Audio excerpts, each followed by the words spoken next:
Welcome to the podcast from Infotagion, the independent fact-checking service to combat fake news about the coronavirus. This is the first major public health crisis in the age of social media disinformation, and we're here to try and make sense of it. I'm Damian Collins MP, co-founder of Infotagion and former chair of the House of Commons Select Committee for Digital, Culture, Media and Sport. Today I'll be joined once again by another Infotagion co-founder, John Quinlan, the CEO of Iconic Labs, and our in-house disinformation analyst, Dr. Charles Creel, along with special guests, Sasha Havlicek, the Chief Executive of the Institute for Strategic Dialogue, and Edward Lucas, writer for The Times and The Economist, and an expert in the weaponization of fake news. So welcome to our guests to this second Infotagion podcast. And I'd like to turn first to our regular guests, John Quinlan from Iconic Labs and Dr. Charles Creel, to give us an update on what's been happening in the last few days. John, perhaps you could first off give us a bit of an update about what's been happening in Infotagion and what we've been working on. Yeah, sure, Damien. Yeah, so it's been a busy week here. Obviously, since we spoke last week, Eamon Holmes has sort of backtracked slightly. Glad to see, but with our site, I think we're seeing a variety of different ones coming in to us, and we've fact checked them. But some of the highlights, I think, are is the US COVID-19 lockdown an anti-Trump plot, which is interesting, and then a few different aspects of it. Obviously, that's more on the impact of COVID-19, but also some stuff on like the treatment. Can an onion poultice cure COVID-19? So happy to fact check them and disprove certainly the onion one. Exactly. I'm not really sure I want to try the onion poultice, whether or not I thought I had COVID-19. But I mean, Charles, it seems that if there's a trend in the last couple of weeks on disinformation, it's starting to shift into a slightly more political sphere, more political conspiracy theories about the origins of coronavirus, who's responsible for it, how governments are responding. Is that what you're picking up?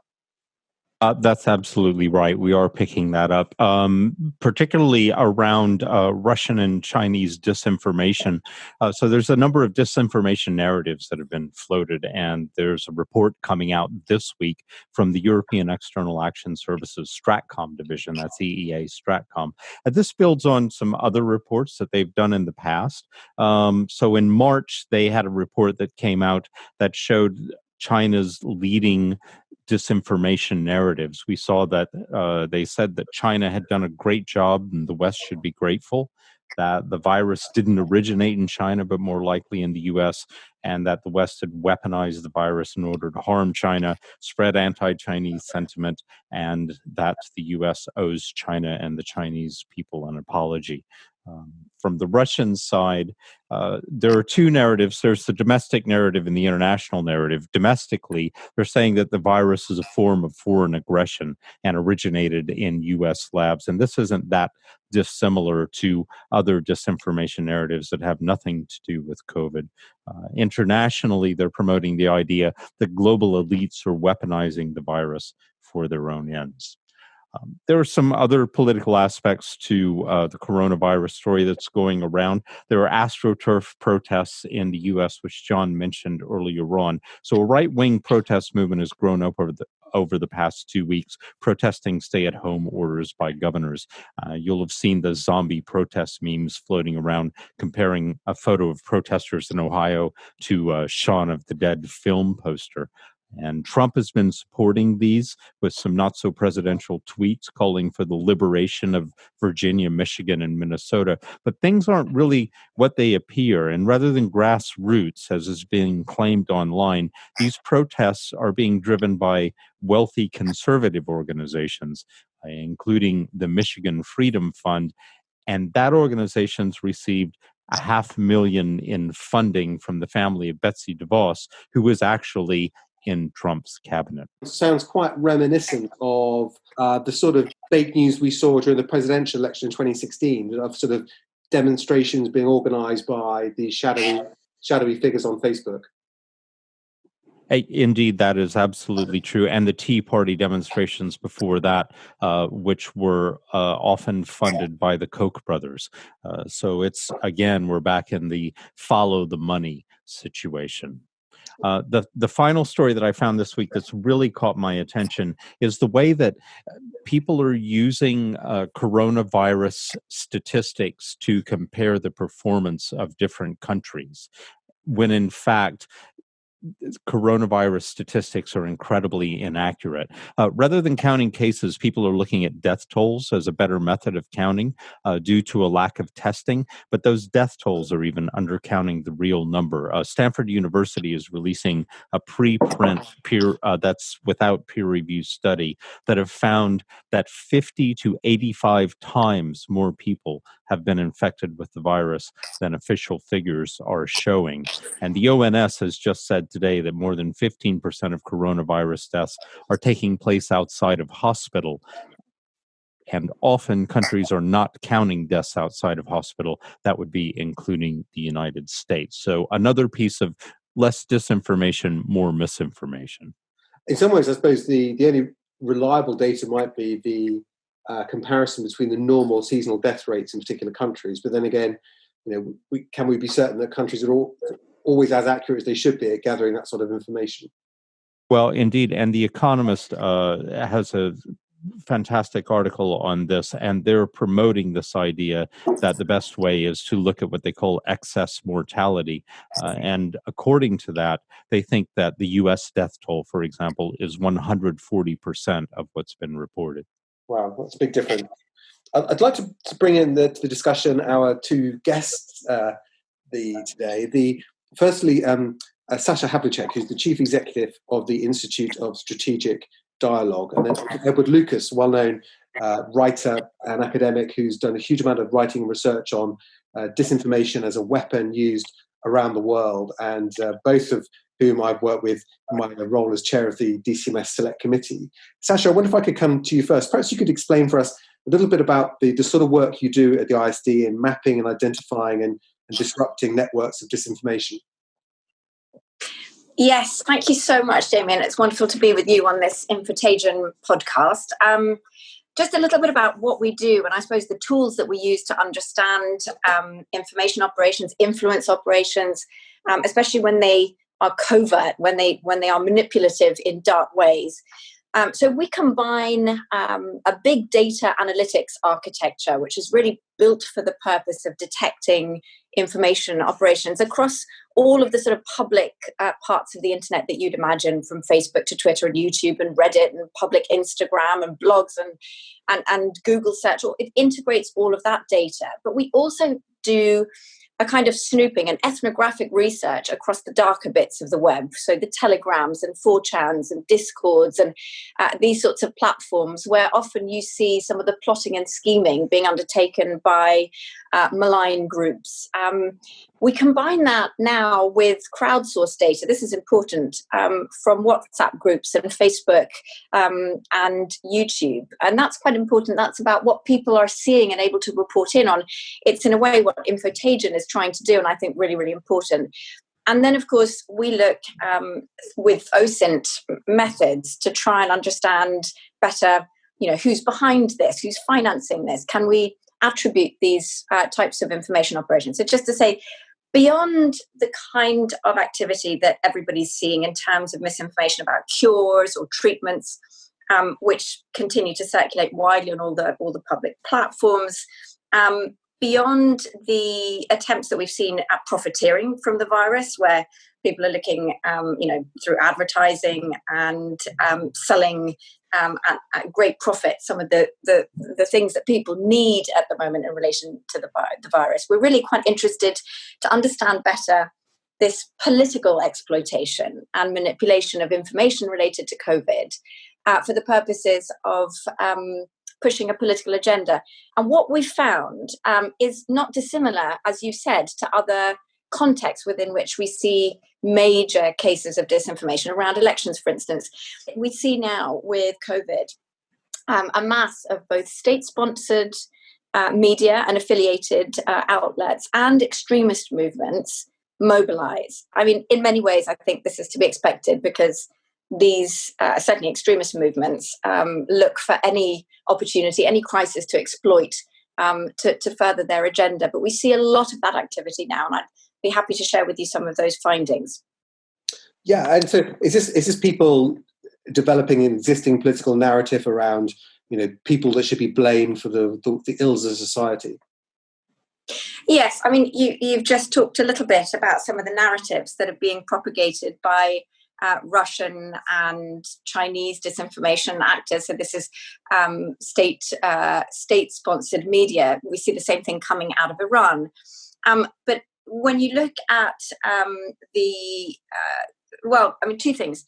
Massive conspiracy theories that are being propagated by both state actors, by governments. I mean, amazing amounts of conspiracy theories being propagated by governments in ways that we've really only ever seen in the past, coming out of some health disinformation actors, but really primarily out of extremist quarters. Now, the state actors are doing a huge amount to propagate these types of quite mad conspiracy theories that you've mentioned some of them. But in terms of extremist mobilization, we see now a combination of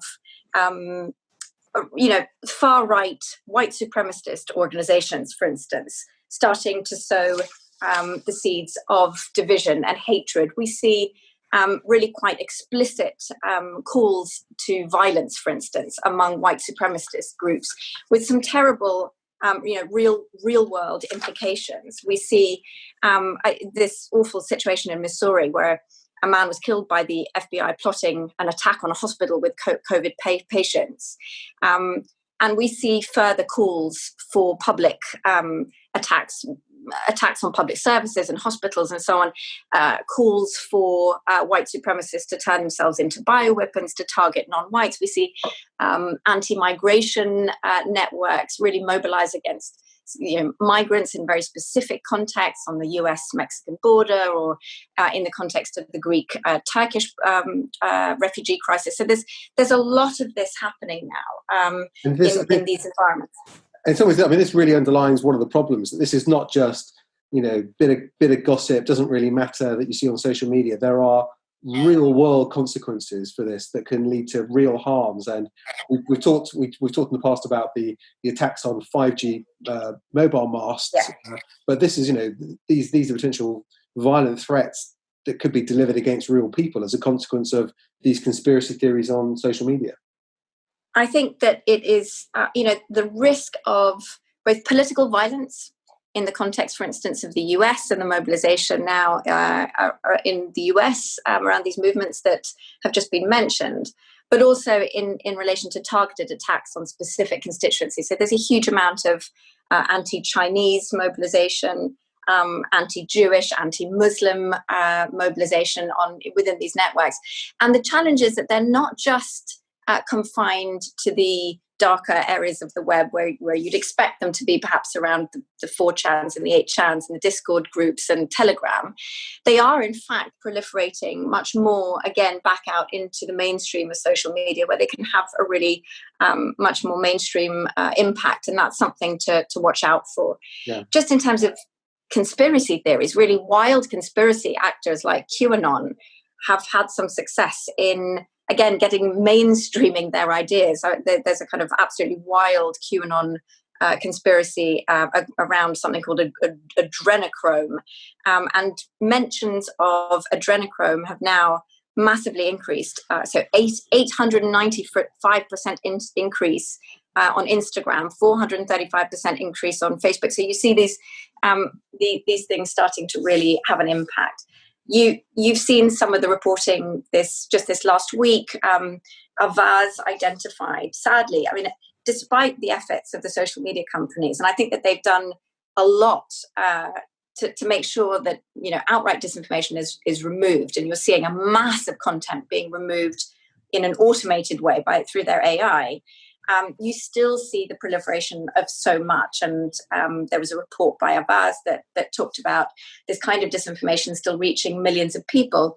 we're in the process of finalising an investigation that we'll be putting out next week with BBC's Click, which will give us a sense of just how widespread and significant sort of Facebook interactions with websites hosting outright false information about the virus really is. Okay, so well, certainly something to look out for, and I'm sure we'll want to make listeners aware of that when it gets published too, which we'll do through the Infotagion social accounts. But Edward, I'd like to bring you into the discussion. I remember when you gave evidence to the Select Committee a couple of years ago, talking in particular about Russian involvement in disinformation and fake news. You said then that we should always remember there's an internal audience for that, about how the Russian government wants people, its own citizens, to see the world and to see Russia.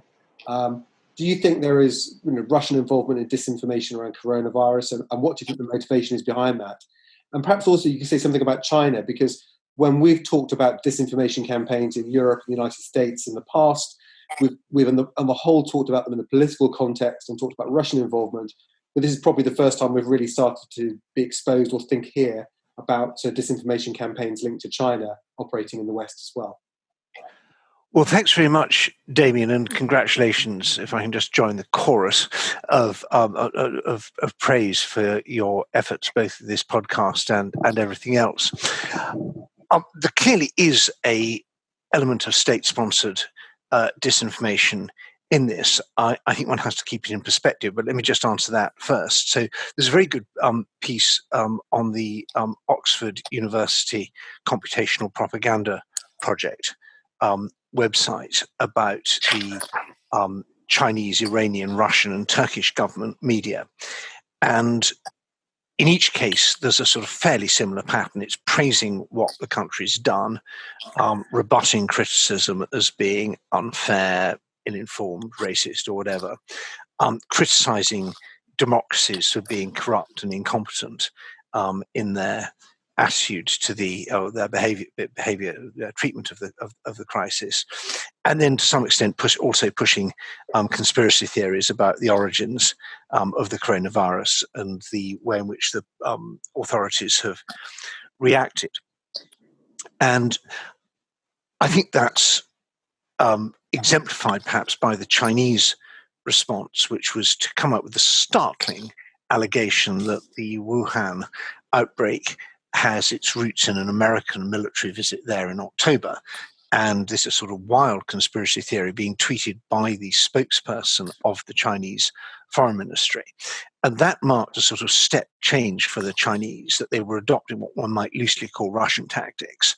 Previous Chinese information operations have been tightly controlled and very much focused on promoting China as a strong, sensible partner that gets things done, and claiming that Japan and America are warmongers.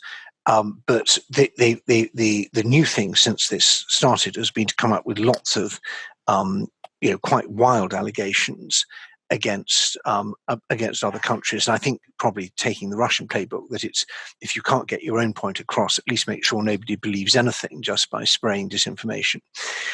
But I think there's two bigger points which I'd just like to touch on briefly. The focus we now see on disinformation around the outbreak, I think is very welcome, because it's made people realise what a serious problem we face. And looking at disinformation purely through the geopolitical lens, which people like you and me have done, has largely failed to capture public attention. Occasionally, like with the Salisbury attack in Salisbury, or some people think, gosh, yes, the Russians do talk a lot of nonsense. But we now see this is an issue that affects everybody, and the misinformation and disinformation around it affect everybody. And this gives us a chance to highlight things. One of them is that information on its own is only part of the problem. There's always other aspects. People are making money. There's a kinetic, people want stuff to happen in the real world. There's a political agenda, whatever. And so the cases that Sasha touched on, right-wing extremists are not just pumping out right-wing extremist propaganda or anti-Semitic propaganda. They actually want to blow things up and kill people and hurt people. So this idea that this is links into wider influence operations is is very important. Another one is that we've tended to see these attacks as being something from outside, that we are basically sensible, and then someone from outside comes in and tries to sort of make us go crazy by putting crazy things into our information system. And again, this was a mistake. It's complacent, but the crisis has underlined it, because a lot of this stuff is not exogenous. It's not happening because someone in St. Petersburg or Beijing is pressing a button and doing something. We are generating this disinformation ourselves. It's our own crazy people. It's our own extremists. And if the outsiders are giving us following wind, or throwing a blazing brand into dry bush, well, we can criticize them for it, but let's not be under any illusions. I would say the bulk of this problem is stuff that we in our own societies are doing to ourselves. And do you think there's there's partly a legacy effect as well, that this is the first public health emergency in the age of social media disinformation, but it's happened after a number of years where networks of disinformation have been allowed to establish through social media, not interrupted at a significant scale, and provide a very fertile breeding ground for conspiracy theories. Yeah, yes. I mean, I think what we've got is the consequence of the social fragmentation, lack of trust in the mainstream media and in authority figures generally, compounded by technological progress, which means the barriers to entry and the barriers to discovery have both become very low. And so now we see this really, we're reaping the harvest of those two things. Newspapers are closing all over the place, and I saw a campaign on Twitter which said, to mark the coronavirus, don't buy or watch any mainstream media for a week. So there's almost a sort of feeling that this is time to get back at the media for their real or imagined sins.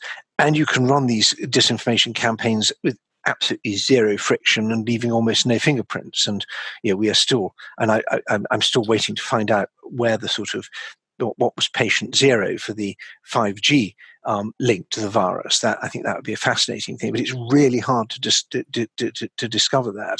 And when we do try and do stuff, as the platforms are now trying, they're playing catch up. We can do a bit with, say, Facebook's done some stuff on 5G, but I think we're only beginning to scratch the surface of what the platform is going to have to do to stop people sharing stuff, and particularly clicking on links that are shared that bring this sort of toxic nonsense into the mainstream public life.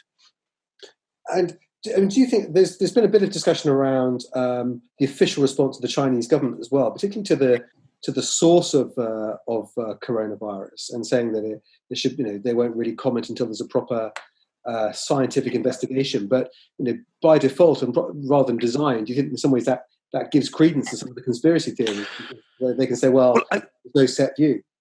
I mean, the boundary between a conspiracy theory and investigative journalism is very fuzzy, and a lot of the best investigative journalism was dismissed as conspiracy theories until it happened, until it was proved. And I think there's plenty of scope for digging on the origin of the virus. One of the key tests one always sets when one's doing proper investigative journalism is, what's the falsification? What would prove that my theory is wrong? And it's a hallmark of conspiracy theories is that they're not falsifiable. Whatever you come up with, people will say, oh, well, that's only because they're saying that. So you have at the beginning to set some sort of logical and factual benchmarks for how you test your hypothesis against the real world. But I do think that the secrecy and deceit in China is a very promising avenue for us to explore, and we should keep on hammering away, not just at where's patient zero and wet markets and so on, but also the extraordinary efforts the Chinese authorities have made to cover up what was happening, and also their attempts to intimidate the World Health Organization from playing its proper role as a watchdog, not least in its treatment of Taiwan. I mean, just for really a question for all of our guests, and Charles and including Charles and John. I mean, do you think part of this is us actually thinking ourselves more about what we say and what we do? So part of that is, which we've tried to do with Infotagion, is to encourage people not just to share stuff if it looks interesting or it might be true, but to check it out before they share, because there could be inadvertently spreading lies, but also the language that we use, and actually for politicians and celebrities to start aping the language of the conspiracy theory, talking about mainstream media and so on, actually is giving credence to the conspiracies and helping fake news spread. We've definitely seen some of that. You see politicians in particular, but also some mainstream media amplify conspiracy theories, amplify some of even the tropes from these extreme networks. But I wouldn't overdo that. There are orchestrated, organized attempts underway to influence the public's views on this, and they are happening in covert ways. And I think we need to be clear about that. It is a combination of covert and overt. What's interesting actually about the state disinformation that we see now is that it's in a way come out into the open. The majority of it, though there are instances of covert operations, the majority of it is propagandizing. It's very open propagandizing around falsehoods and conspiracy.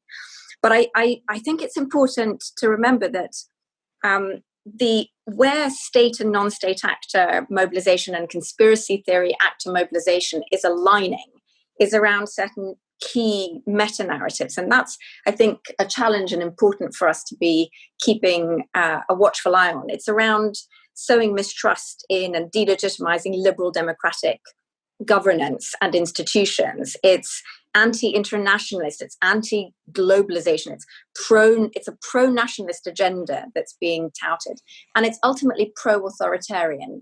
And so all of these tracks sort of lead in that direction. And as we see, I think, the risk of the flames of nationalism and authoritarianism being inflamed by this crisis, we need to really think harder than ever about what our vision for the good web, for the liberal democratic web should be, as we see the authoritarians' vision of the web, of course, come into play very forcibly around control and censorship.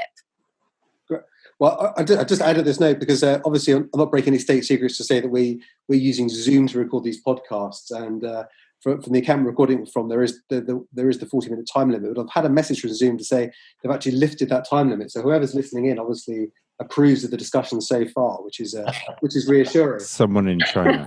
I for one welcome the interest of our new Chinese overlords in our discussion. I think it's really important on this to all of us and Damian that we remember that what we're going through right now is a bit of a chaos moment.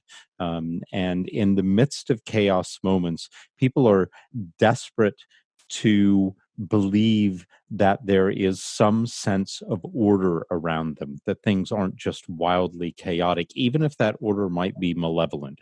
And that's a really rich and fertile ground for the spreading of disinformation. Absolutely. Now, on that point, and John, I wonder if I could just bring you in as we're sort of coming towards the end of our time.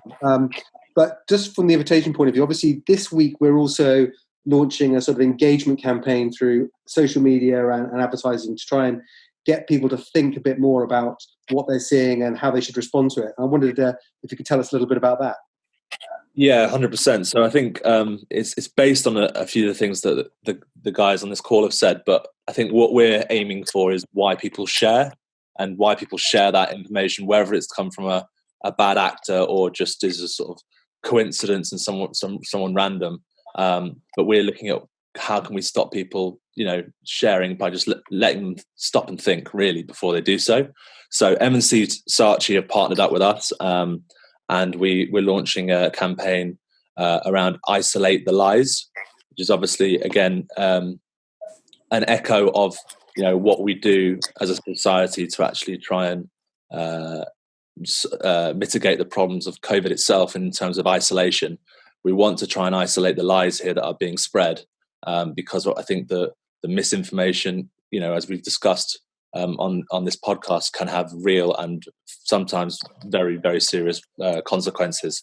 So that'll be going out this week and going out on our channels, and then a few partners have also given us some media channels as well. So it's very exciting, and hopefully it gets to more people that way.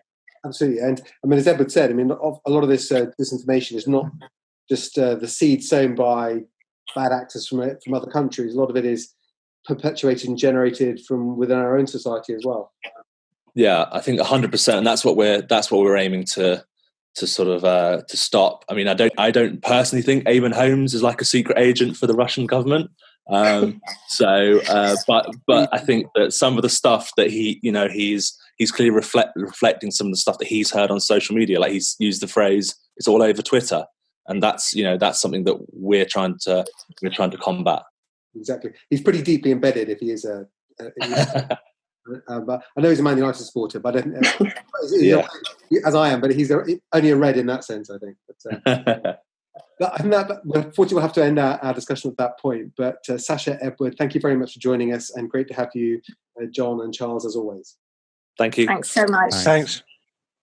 You've been listening to the Infotagion podcast, hosted by me, Damian Collins MP, featuring John Quinlan, Dr. Charles Creel, Sasha Havlicek, and Edward Lucas. It was produced by Lucy and David Dagahi. You can find out more about Infotagion and send us examples of disinformation you've seen by visiting our website, infotagion.com, or following us on Twitter, Instagram, and Facebook. Thank you until next time.